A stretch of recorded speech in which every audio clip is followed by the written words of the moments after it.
దత్తాత్రేయ గారు, విజయలక్ష్మి గారిలో నాయకత్వ లక్షణాలు అంటే లీడర్షిప్ క్వాలిటీస్ ఏమున్నాయి?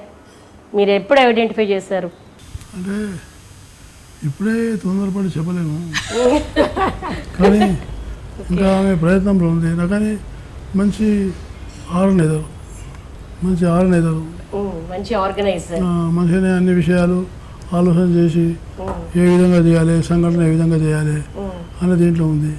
ఇంకా ఉద్యమాలు చేయాలి, నాయకత్వం వహించాలి, ఇంకా అనేకమైనటువంటి మంచి స్థానాల్లో ఉండి అక్కడ ఇంకా ఆమె చూపించాల్సిన అవసరం ఉంది.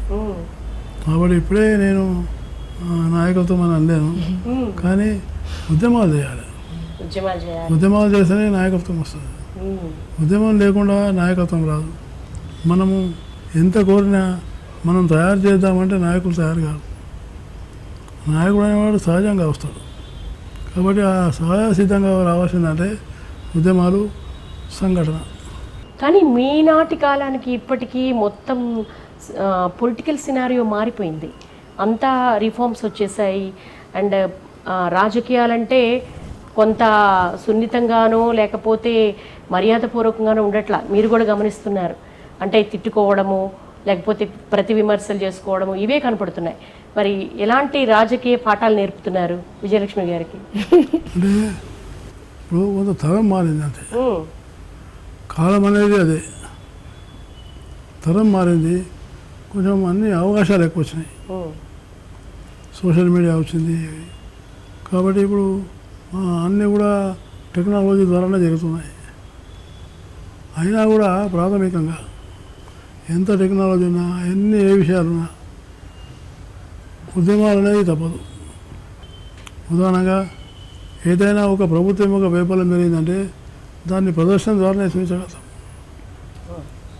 కాబట్టి ఆ ప్రదర్శనకు శక్తి, ఆ శక్తి ఎక్కడి నుంచి వస్తుంది? ఒకటి సంఘటన, సంస్థ నిర్మాణం చేసుకోవడం, అలాగే రెండు ప్రజా సంబంధాలు, అలాగే కొంత చాలా అధ్యయనం చేయాలి. అధ్యయనం చేసి వెళ్తే ఉద్యమాలు ఎప్పటికీ కూడా అవసరమే. ఇప్పుడు ఉదాహరణగా అనేకమైనటువంటి పాఠశాలలు ఉన్నాయి. పాఠశాలల్లో వాళ్ళకు సరైనటువంటి ఒక ప్రభుత్వ స్కూళ్ళల్లో వాళ్ళకు నాణ్యమైన విద్య లేదు, సరైనటువంటి ఒక అవకాశాలు లేవు. అవన్నిటి మీద మనం సమగ్రమైనటువంటి స్టడీ చేసి వాటిని ఉద్యమం చేయొచ్చు. ప్రభుత్వానికి మార్గదర్శనం అవుతుంది. అలానే వైద్యం ఉంది. వైద్యం హాస్పిటల్స్ చాలా ఘోరంగా ఉన్నాయి. ప్రభుత్వ హాస్పిటల్కి వెళ్తే ప్రజలు ఎంత ఇబ్బంది పడుతున్నారు. అలాగే ఇప్పుడు ఇళ్ళ గురించి చాలామంది ఇబ్బంది పడుతున్నారు. ఎక్కడెక్కడ నుంచి వచ్చి ఎన్నో సంవత్సరాలు ఉండి వాళ్ళు పాపం పోయి ఇంట్లో 10 మంది 10 మంది. కాబట్టి ఇలాంటి మౌలికమైన సమస్యలుగానే ఉన్నాయి. అవును. ఇంకో పక్క రైతులు ఉన్నారు.